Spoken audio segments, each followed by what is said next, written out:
Hi, I'm Molly. And I'm Jamie, and this is our From the Pasture with Hired Hand podcast. As the owners of Hired Hand website software, we've been developing websites and creating internet marketing strategies for livestock breeders for the past 10 years. The majority of our customers are involved in the breeding of registered animals, such as Texas Longhorns, Highland cattle, horses, and white-tailed deer, where the pedigrees are very important. The From the Pasture with Hired Hand podcast examines many of the differences in raising pedigreed livestock for maximum profit. Join us and learn what we're covering today. All right, so today I'm here with the Westmorelands, and I'm going to go ahead and let them introduce themselves and then tell us a little bit about their family and their ranch. Well, first of all, Molly, thank you for having us on your podcast. It's a privilege to talk to you with my family today. We're a gang of 5 Longhorns. It's named after the 5 of us. I'm Brad Westmoreland. This is my wife, Ann, behind me. My oldest daughter, Camilla, next daughter, Andalyn, and then Evie on the end. You'll get to hear a lot from them, some more than others. One of them isn't much of a talker. I feel get to hear from everybody. We've been raising cattle in my family in Texas for 6 generations. Longhorns are a relatively new breed to us, but I'll explain what I mean by that later on. We're really, really proud of our girls. This is a family operation. We started this particular enterprise primarily for our girls, and they work as hard or harder than Ann and I do at times in this operation. Ann has homeschooled our girls from the get-go, and we're very, very proud of the things they've already accomplished. And we're excited to talk about what they plan on accomplishing with this Longhorn business of ours. Awesome. Do you have anything to add, girls? Yeah, introduce yourself, girls. I'm Ann, and I'm just so blessed to get to be with my sweet girls. I'm just such a blessed mama, and I just love being with my family, and I love doing stuff with our church. Hi, I'm Evie. I'm 13 years old, and along with ranching, I'm also a dancer. I've been dancing my whole life, and some of my favorite things to do are, of course, ranching and shopping and playing with my animals and doing anything with my church. I'm Andalyn. I'm 15 and I'm a freshman in college. Hi everyone, I'm Camilla. I'm 18. I'm a sophomore in college, and some of my hobbies include anything with our church, ranching, anything outdoors, and I also really like classic vehicles. So, yeah. And when Evie says she likes shopping, she is not kidding. Oh, yeah. You go for it, Evie. Do it while you can. Yeah. All right. So the question we usually start by asking everyone is a pretty simple one, but it leads to a lot of fun and interesting answers. And so that is, why Longhorns? Well, if you don't mind, I'll jump in. I've raised cattle my whole life, but the cow that has always stuck out in my mind, probably every rancher has a favorite cow or bull that they can think of, and I'm no exception. When I was 11 years old, I purchased for $50 a half crossbred Longhorn. She was half Longhorn, half Charolais, and bottle fed her as a calf. Named her Sarah because I got her during the Sarajevo Olympics that was going on that winter. And Sarah lived to be 21 years old and had 20 calves. Wow. And so I just fell in love with her from the get-go. And her longevity and her ability to raise a calf is certainly a tribute to her Longhorn blood more than the Charolais, I think. The other reason I really like Longhorns, and we decided to kind of focus on that breed for now, is because of our family history. Do you want to know anything else about that? Yeah. So obviously when I met you for your website, you filled me in a little bit, but I think our listeners would love to hear kind of everything that you told me, and I'm sure there's a lot more to it as well. So okay, well thanks. Talking about my family is nothing I'm ever shy to do. So after the Civil War, Longhorns were plentiful in Texas. The men had been off fighting the war and leaving their ranches behind, and the Longhorn cattle had kind of bred and were everywhere. So cattle were plentiful in Texas. But because of the war effort, it was in really short supply. north of Texas and west of Texas. And so the girl's great grandfather was named Andreas Polnack Sr. He had 6 boys, one of the younger boys was my great grandfather, their great Andy Polnack. And what they did, they had a ranch in Scurry County, Texas, specifically the town of Snyder. And that's located, if you're not familiar with it, it's basically West Texas, kind of the central part of West Texas.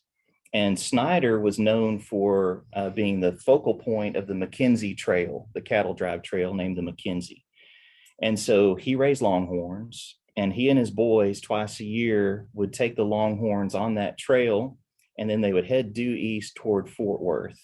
In the process, they'd leave the McKenzie, cut across country. Of course, everything was open range back then, go across the Western Trail, and ultimately get to the stockyards in Fort Worth, where they would sell cattle. My family's never liked to leave Texas. They'd sell their cattle in Fort Worth, and then they would head with other herds on the Chisholm Trail north. And my dad, when he was a young boy, can remember his grandfather, who was Andy, talking about those cattle drives and how fun it was most of the time. Probably in hindsight, it was fun. The process in our family was you could start driving cattle on the trails when you were 12, but you couldn't ride a horse on the trails until you were 16.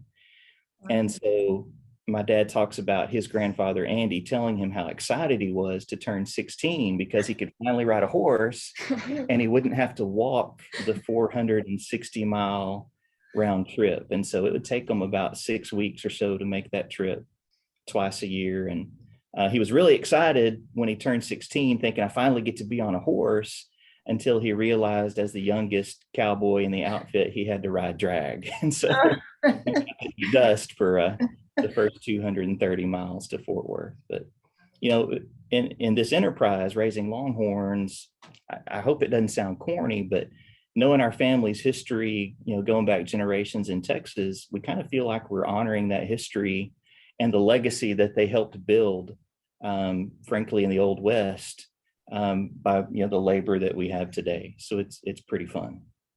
That's awesome. That's definitely, I'm sure, a great tribute what you all are trying to build now. So that's great. Those are my reasons. The girls have other reasons for why they particularly like raising Longhorns, if you don't mind them telling you. No, let's hear them. So I'll start. One of my main reasons is we all adore animals of pretty much any kind. And so knowing that our Longhorns and our cattle were going to be pretty much pets and be sold through private treaty was kind of a good addition. I think it gives us some peace of mind knowing that these animals we, contribute so much time to, they're going to be pets in someone's backyard or at their ranch, which was very cool to me.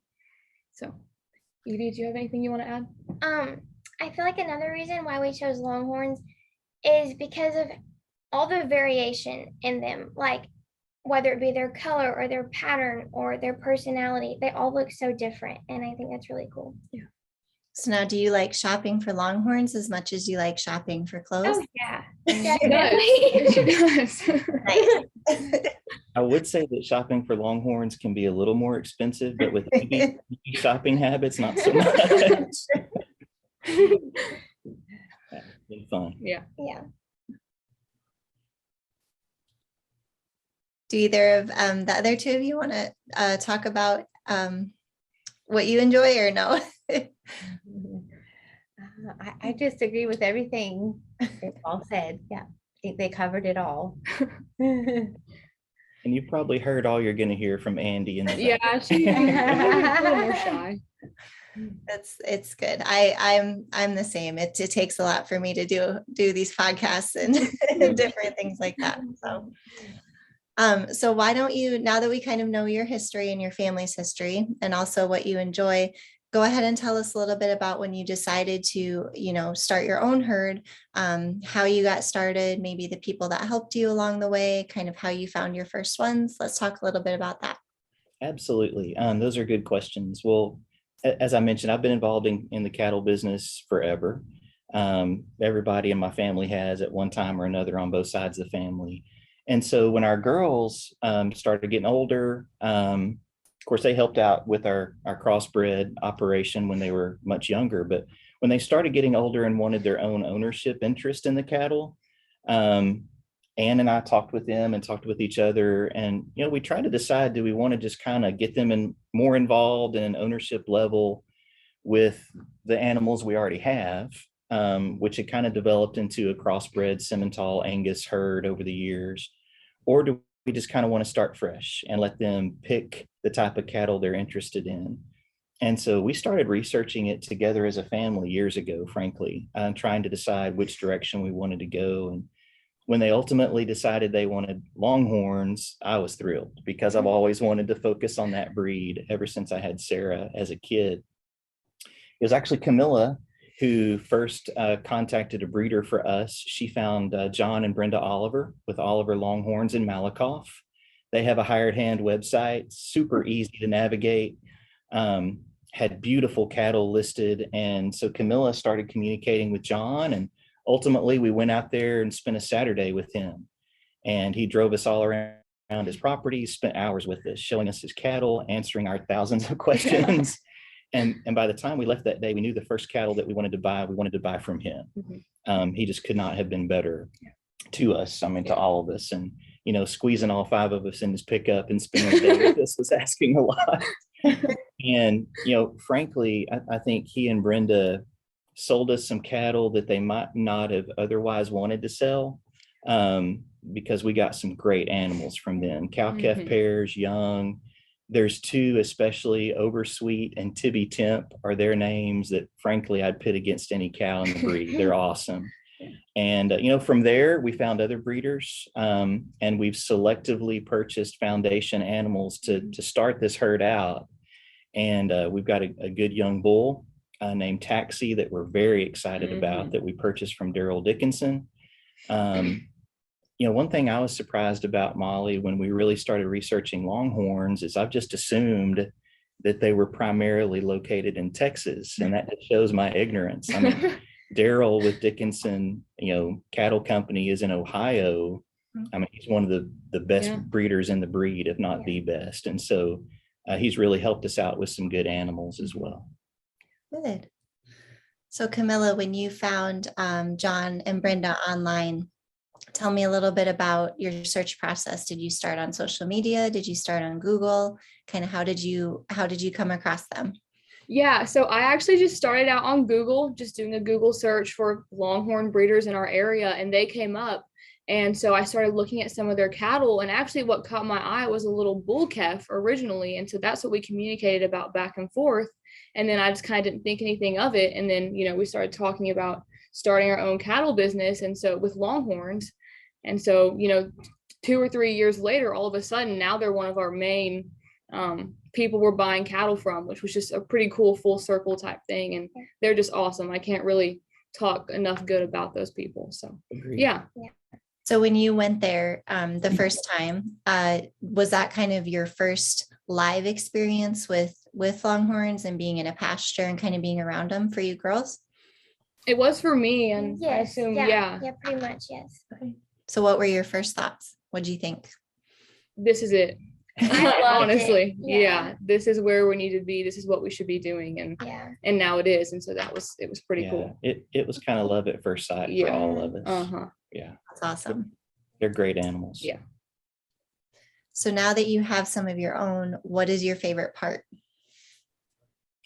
I'll jump in and start out. I'm sure my favorite parts are different from the girls, but my answer is real simple. And so they could answer it better than I can, but I love everything about Longhorns. I was thinking about it, aside from Scottish Highlands, I think that's how you pronounce it, the real shaggy ones. Yep. Over the years, I've owned or been around just about every breed of cattle that you can imagine. And there is nothing like a Texas Longhorn. I love absolutely everything about the breed. And so they can probably tell you more specifics than I can, because there's not a thing I don't like. My favorite part is actually just watching him with them and seeing how happy he is. We've been married 25 years, and ever since I met him, I knew God had made him to work with cows. It's just, he has a gift with him. He's just a natural. And so it's really, really a blessing to watch him and see how happy they make him. Thanks. It's really, that's my favorite part. My favorite part, like my dad said, is also everything.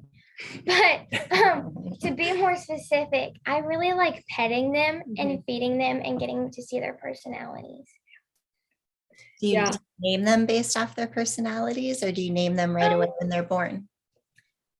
It takes me a while to name them. I like to see how they act and really think about their color and everything. Yeah.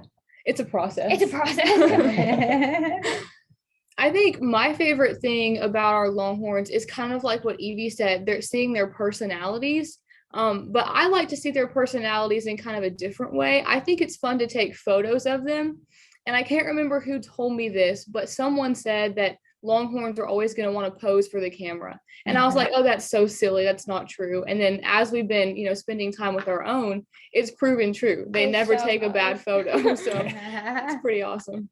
You might get some comments on our podcast about that, because I feel like there's definitely people that agree with you. They feel the same way you do, but then there's people that swear they can't get a good photo for the life of them. They won't raise their head, they won't put their leg back. So if you're like the Longhorn photo whisperer, there might be a future for you in that. Yeah, they're fun. They for are sure. fun. Yeah, absolutely. And hearing Evie talk about petting them, that's one thing that we think makes us stand out a little bit. We've been very careful to pick ones that are really gentle. And so with our girls working around them as much as Ann and I do, Longhorns have Longhorns. And so it's important that they have a great temperament, and you can pet and feed all of our cattle, which is pretty nice. Good. Well, tell us a little bit about kind of your goals for the future and kind of your plans that way. Okay. Girls, you want to start out? So we have some big plans Yes. for our Longhorn business, specifically my sisters and me. If we had to kind of sum up kind of our future for the business, we think we could kind of sum it up in one word, which is up. We want to take our small business and turn it one of these days into literally an enterprise. Our parents have always told us, if you can find something you enjoy and make a living out of it, why wouldn't you do that? And that's kind of how we view, the position we're in with our Longhorn business. Me specifically, I have an interest in journalism. And so one of these days, my goal is to start our own podcast for Gang of Five Longhorns and talk about the ranch life and things like that. And also author a book about, our cattle company. And then Evie, as you know. As I mentioned, I like shopping and fashion. So kind of like the King Ranch and the Kimes Ranch, how they have like clothing stores and stuff too. We kind of wanted to do that as well in the future. Yeah, but we never want to lose kind of that small business feel, because that's who we are first and foremost. This is supposed to be fun. And it's about the Longhorns too. Right. So a clothing line would be super awesome. Right. But it's ultimately about the Longhorns. Yeah. And having fun with it and not focusing entirely on business, because that's not what it's about for us. We enjoy it. Yeah. Yeah. Molly, if you don't mind, let me say something real quick. Of course, being a dad, there's no book on how to do it, right? There's no reliable book except the Bible on how to do it. And so, as the girls were younger, I would hear them talk about goals that they had, and I would kind of, chuckle to myself, encourage them, but kind of, to myself, say, okay, whatever. One thing I've learned over the years is when these girls set a goal, you might as well just write it down, because they're going to work to meet it. The Bible says to study to show yourself approved, and we're all Christians, and we know that applies to spiritual things, but we really believe it applies to your efforts in other areas as well. And for me, I understand that we're relatively new to the Longhorn business. We don't pretend to know it all. And there's, breeders that know a whole lot more than we do, but we're all really good studies. And, Camilla's 18. She didn't brag on herself too much, but she's a college sophomore at 18. Andelin's 15, a college freshman. Evie's 13, and what she didn't tell you is she's already a senior in high school. She'll graduate this coming year and start college at 14. And so when they talk about having big goals, they'll meet them. For me, I've been blessed to have success already in my life. I just want this to be a success for them. But one thing I think that we should always do as breeders of purebred animals is seek to improve the breed. That's something that Daryl Dickinson has certainly done. And that's the kind of footsteps I'd like to walk in, regardless of how big our operation should get one of these days. I want us to be known for people that are improving the Longhorn breed to the extent that we can. Yeah. Well, I'm sure in 5, 10, however many years you set in your plan, I'm sure we'll be hearing about it, and we'll support you in however we can, especially with the clothing. I feel you on that.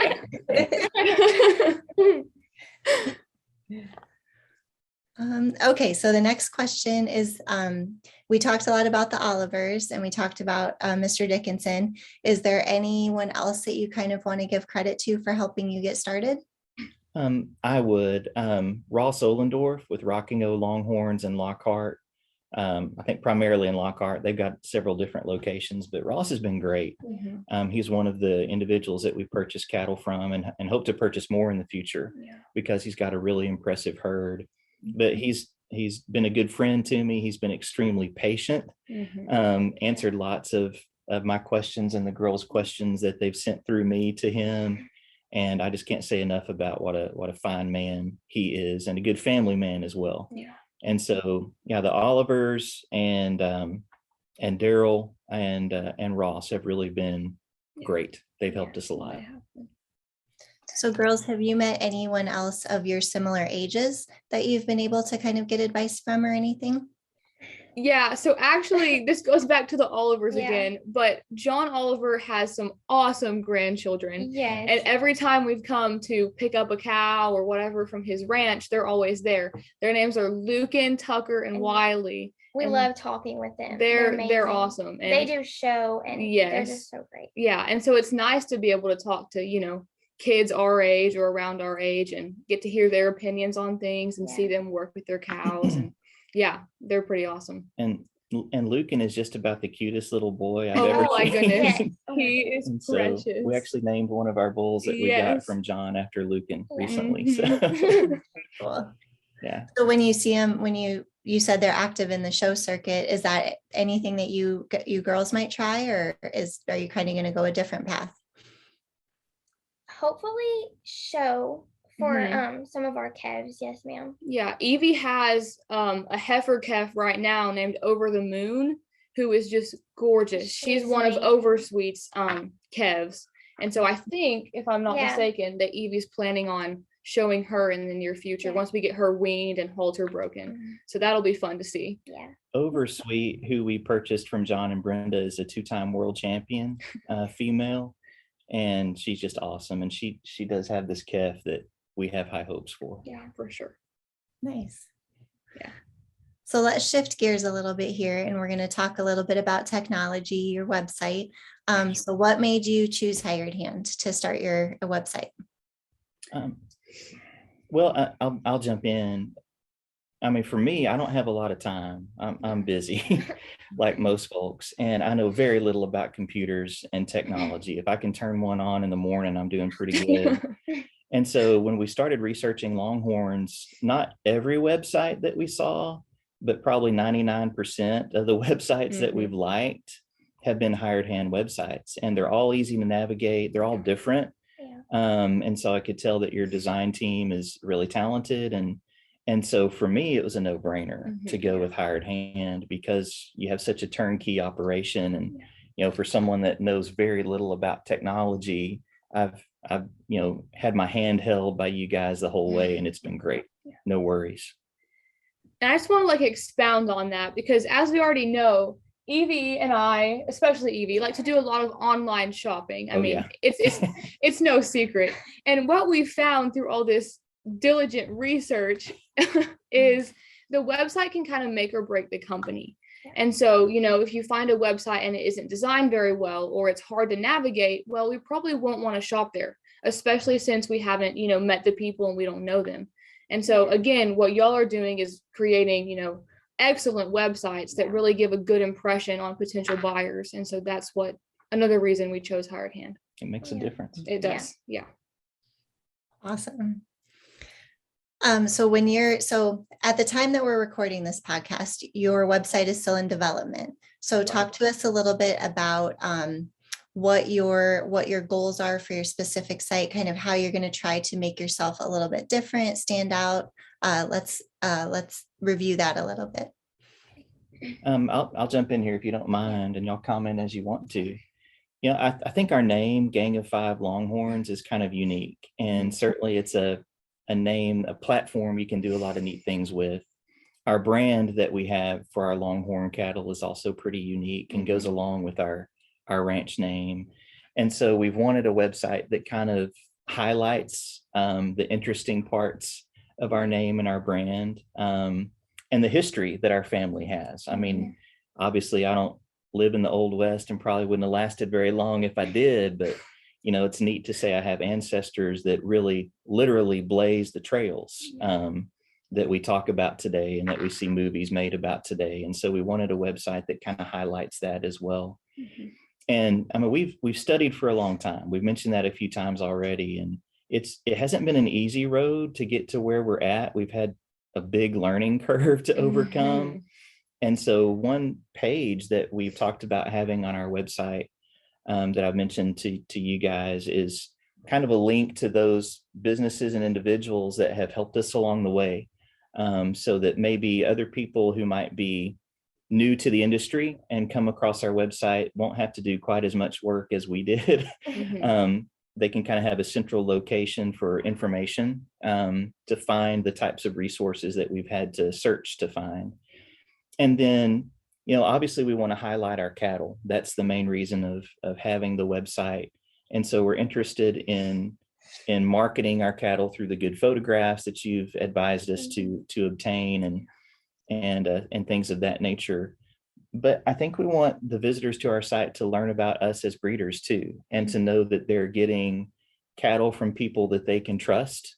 Although I've got to tell you, I've not met a Longhorn breeder that I don't trust. It seems to be a really great community. But I think that our situation is unique because frankly, our girls, as I mentioned, they're kind of ramrodding this whole outfit and have done a really good job. And we'd like to highlight that on our website as well. I know a lot about cattle, but Longhorns are something that we've learned together, and we want people to know that. So if they have kids that are interested in getting involved in the breed, they can see that it's a good selection.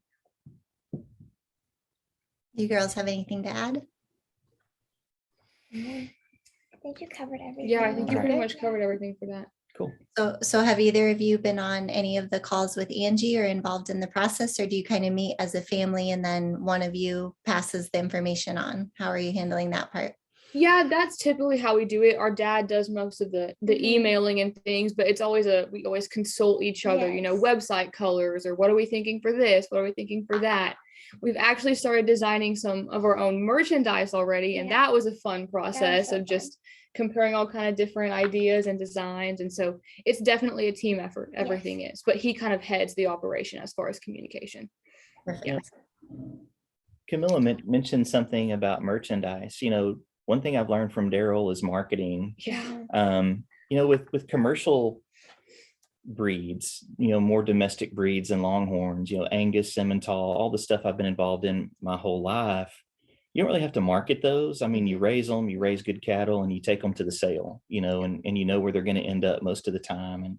And so it's focused on beef. But, for Longhorns, at least the type we're raising, we don't want to just take them to the sale for beef.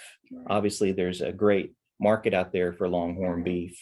But we're more angled toward, private treaty, as the girls mentioned. And so, they've done a great job in designing a lot of our merchandising and things of that nature that we're going to use to help us market the cattle. So it's been fun doing that with them. Absolutely. Nice. Well, I'm excited to see some of the stuff you come up with. Yeah.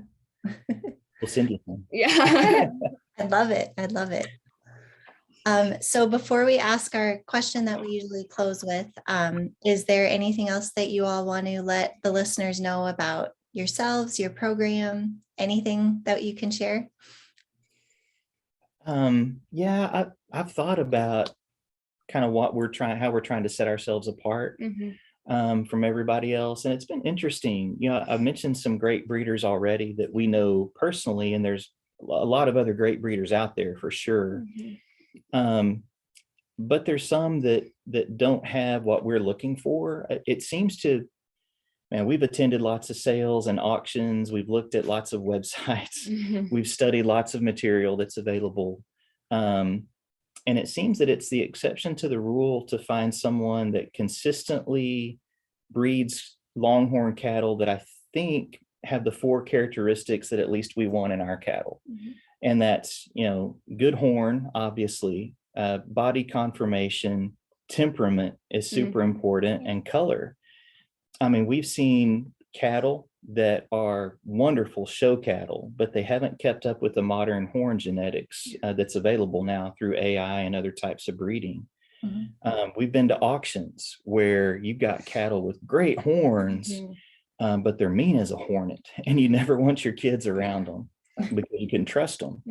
And those cattle have sold for tens or even hundreds of thousands of dollars, and you kind of scratch your head about how'd that cow not get cold years ago.